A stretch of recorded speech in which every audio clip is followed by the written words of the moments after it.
একবার ডাক্তার হলে নাকি সারা জীবন পড়াশোনা করতে হয়। পড়াশোনা ছাড়া নাকি লাইফে কিছুই থাকে না। একবার এমবিবিএস ভর্তি হলে 40 বছরের আগে পড়াশোনা শেষ হয় না। রোগী দেখা ছাড়া ডাক্তারদের আর কোনো ধরনের লাইফ নাই। এই টাইপের নানা ধরনের কথা আমি মানুষজনকে বলতে শুনি। এই টাইপের কথা বলে থাকেন তাদের সম্পর্কে আমার মতামত হচ্ছে আপনি হয়তো বিষয়টা পুরোপুরি জানেন না। যা জানেন তা পুরোপুরি সত্যি না। অথবা আঙ্গুর ফল টক। আমার কোনো পরীক্ষা পাশ করতে 40 বছর সময় লেগেছে দেখে পৃথিবীর সবার পরীক্ষাটা পাশ করতে 40 বছর সময় লাগবে, ব্যাপারটা অ্যাকচুয়ালি সেরকম না।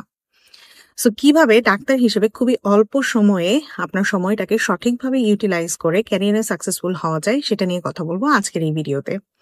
বড় বড় কথা বলার আগে আমি আমার নিজের পরিচয় দিয়ে নিয়েছি। আমি হচ্ছি doctor Noor. I am a board certified internal medicine doctor in USA.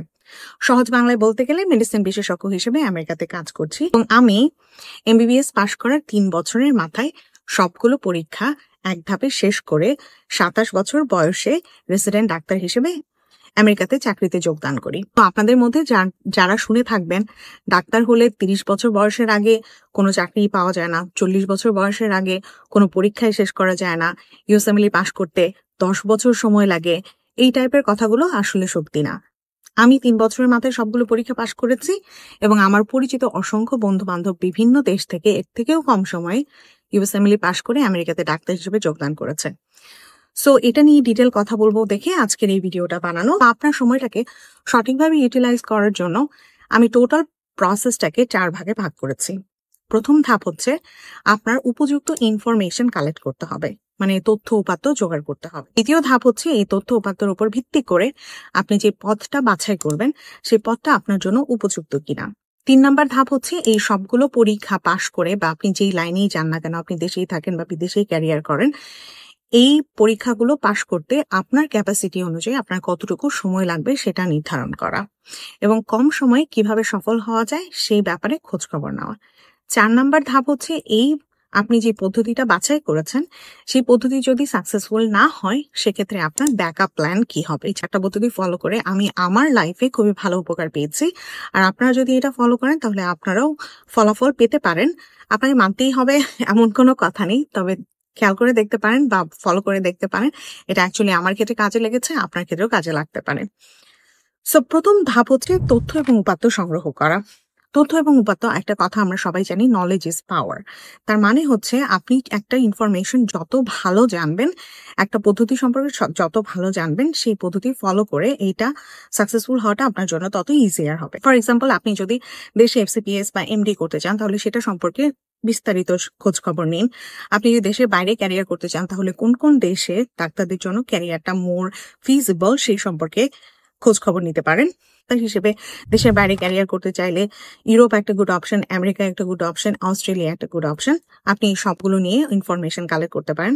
আমি যখন ইউএসএমএলই দিব বলে চিন্তা করি অথবা আমেরিকাতে ডাক্তার হিসেবে ক্যারিয়ার করব বলে চিন্তা করি, তখন প্রথম 6 মাস আমি শুধু কাটিয়েছি নানা ধরনের তথ্য উপাত্ত সংগ্রহ করে। আমি ইন্টারনেটে বিভিন্ন ধরনের ফোরামে ইনফরমেশন কালেক্ট করতাম, ফেসবুকের বিভিন্ন গ্রুপ আছে সেই গ্রুপে ইনফরমেশন কালেক্ট করতাম এবং সবগুলো ইনফরমেশন একসাথে করে আমি চিন্তা করতাম যে এই পরীক্ষাটা আসলে কি, এই পরীক্ষাটা কয়টা ধাপ, কখন দিতে হয়, কত টাকা লাগে, কত কঠিন, কতক্ষণ লাগে, কতজন এই পরীক্ষা পাশ করে, কি কি সাবজেক্টে পড়তে হয়, এইটা আমার জন্য কতটুকু করা সম্ভব। সো এই সবগুলো প্রশ্নের উত্তর আমি প্রথম 6 মাস শুধুমাত্র ঘাটাঘাটি করেছি সব তথ্য উপাত্ত জানার জন্য। সো সব ধরনের তথ্য উপাত্ত যখন আমি সংগ্রহ করেছি তখন আমি বুঝতে পেরেছি আসলে ইউএসএমএলই পরীক্ষাটা কি এবং আমার জন্য এটা কতটুকু উপযুক্ত। তার উপর ভিত্তি করে আমি আমার পরবর্তী সিদ্ধান্ত নিতে পেরেছি। এখন 2 নাম্বার ধাপ হচ্ছে সব তথ্য উপাত্ত সংগ্রহ করার পর আপনার সিদ্ধান্ত নিতে হবে আপনি আসলেই ওই পদ্ধতি বা ওই পথে আপনার ক্যারিয়ার করতে চান কিনা। সব তথ্য উপাত্ত সংগ্রহ হয়ে যাওয়ার পর দ্বিতীয় ধাপ হচ্ছে সিদ্ধান্ত নেওয়া যে এই পদ্ধতিটা বা এই পাথওয়েটা আপনার জন্য কতটুকু উপযুক্ত বা এটা আপনি নিজেকে ওই জায়গায় দেখতে চান কিনা। ফর এক্সাম্পল, আমি নিজেকে কখনোই পিএইচডি স্টুডেন্ট বা রিসার্চার অথবা মাস্টার স্টুডেন্ট হিসেবে বাইরে এসে ক্যারিয়ার করব, ওই জায়গায় নিজেকে আমি কখনোই দেখতে পছন্দ করতাম না। আমি সবসময় পছন্দ করতাম আমি ডাক্তার হিসেবে কাজ করব, আমি রোগী দেখবো, আমি ক্লিনিশিয়ান হব। সো আমার জন্য ক্লিনিশিয়ান হওয়াটা more important than a researcher. আমি রিসার্চার হতে পারবো না, কারণ ওই পাথওয়েটা আমি পছন্দ করি না। একই সাথে আপনি এটাও চিন্তা করতে হবে, দেশে ক্যারিয়ার করাটা আপনার জন্য মোর ফিজিবল নাকি দেশের বাইরে ক্যারিয়ার করাটা আপনার জন্য মোর ফিজিবল। যদি দেশের বাইরে ক্যারিয়ার করতে চান তাহলে কোন দেশ আপনার জন্য উপযুক্ত, আমেরিকা, ইউরোপ অথবা অস্ট্রেলিয়া। অনেকের ফ্যামিলি মেম্বার থাকে আমেরিকাতে, তারা আমেরিকা প্রেফার করে। অনেকের ফ্যামিলি মেম্বার থাকে ইউরোপে অথবা অস্ট্রেলিয়াতে, তারা সেভাবে তাদের পছন্দের দেশ বেছে নেয়। সো আপনি যদি ইউএসএমএল করতে চান অথবা ইউএসএ তে ডাক্তার হিসেবে নিজেকে দেখতে চান, তাহলে আপনার ফ্যামিলির সাথে কথা বলে সিদ্ধান্ত নেওয়াটা বেটার হবে যে আপনার আমেরিকাতে ক্যারিয়ার করা বেটার হবে নাকি দেশে ক্যারিয়ার করা বেটার হবে। On top of that, financially বা অর্থনৈতিকভাবে আপনি এটা কতটুকু অ্যাফোর্ড করতে পারবেন সেটাও আপনার দেখতে হবে, যেহেতু সবগুলো পরীক্ষা অনেকেই এক্সপেন্সিভ। অনেকে বাবা মা অথবা পার্টনার বা বয়ফ্রেন্ড গার্লফ্রেন্ড বা হাজব্যান্ড ওয়াইফ অনেকেই চান না দেশের বাইরে ক্যারিয়ার করতে। সেই ক্ষেত্রে দেশে ক্যারিয়ার করাটাই হয়তো আপনাদের জন্য মোর ফিজিবল হবে। অথবা অনেকের পার্টনার হয়তো দেশের বাইরে ক্যারিয়ার করতে চান, সেই ক্ষেত্রে দেশের বাইরে ক্যারিয়ার করাটাই হয়তো আপনাদের জন্য বেশি উপযুক্ত হবে। সো এই সব তথ্যপাত্র সংগ্রহ করে আপনি নিজেকে কোথায় দেখতে চান, দেশে বা দেশের বাইরে, ক্লিনিশিয়ান নাকি নন ক্লিনিশিয়ান, এই সবকিছু মিলিয়ে আপনাকে একটা সমন্বিত সিদ্ধান্ত নিতে হবে। 3 নাম্বার স্টেপ হচ্ছে, এখন আপনি যেই সিদ্ধান্তই নেন না কেন সেই সিদ্ধান্তটা বাস্তবায়ন করতে আপনার কতদিন সময় লাগবে। যত কম সময়ে এই সিদ্ধান্তটা বাস্তবায়ন করা যায় ততই আপনার ক্যারিয়ারের জন্য ভালো। ফর এক্সাম্পল, আমি যখন ইউএসএমএল দেওয়ার সিদ্ধান্ত নেই তখন আমি আমার টোটাল জার্নিটাকে বিভিন্ন ভাগে ভাগ করি। যে ইউএসএমএল স্টেপ 1 দিতে আমার কতটুকু সময় লাগবে, স্টেপ 2 দিতে কত সময় লাগবে, এবং ইন্টারভিউ দিয়ে আমার রেসিডেন্ট ডাক্তার হিসেবে কত সালে আমি যোগদান করতে চাই, এই টোটাল টাইম লাইনটা আমি ভাগ ভাগ করে নিই।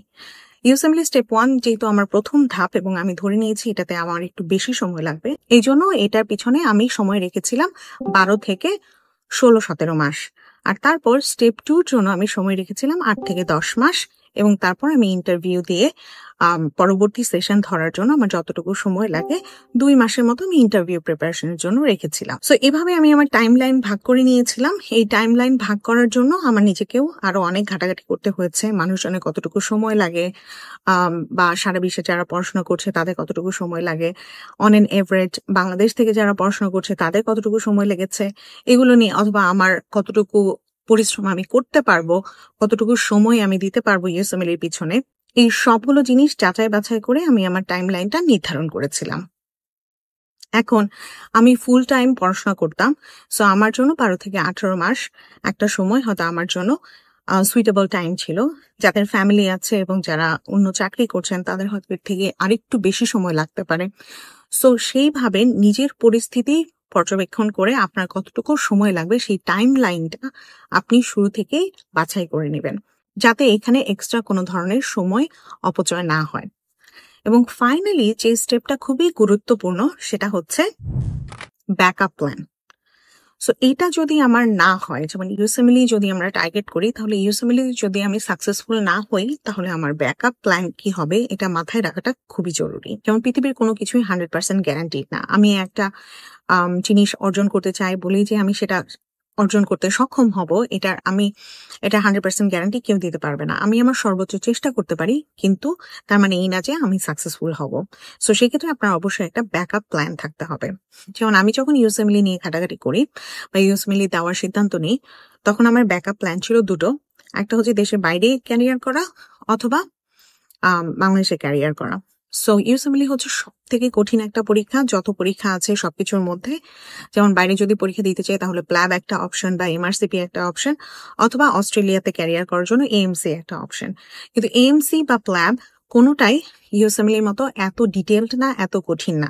সো আমি চিন্তা করে দেখলাম আমি যদি ইউএসএমএল এর জন্য প্রিপারেশন নিই তাহলে ইউএসএমএল যদি আমি কখনো করতে নাও পারি, সিমিলার প্রিপারেশন দিয়ে আমি প্ল্যাব পাস করতে পারবো অথবা এএমসি পাস করতে পারবো। সো এই দুটো ছিল আমার backup plan. On top of that, USMLE জন্য যখন আমি প্রিপারেশন নেওয়া শুরু করি তখন বাংলাদেশেও আমি এফসিপিএস একটা পার্ট পাস করি, এবং এটার জন্য আমার এক্সট্রা কোনো ধরনের পড়াশোনা করতে হয়নি।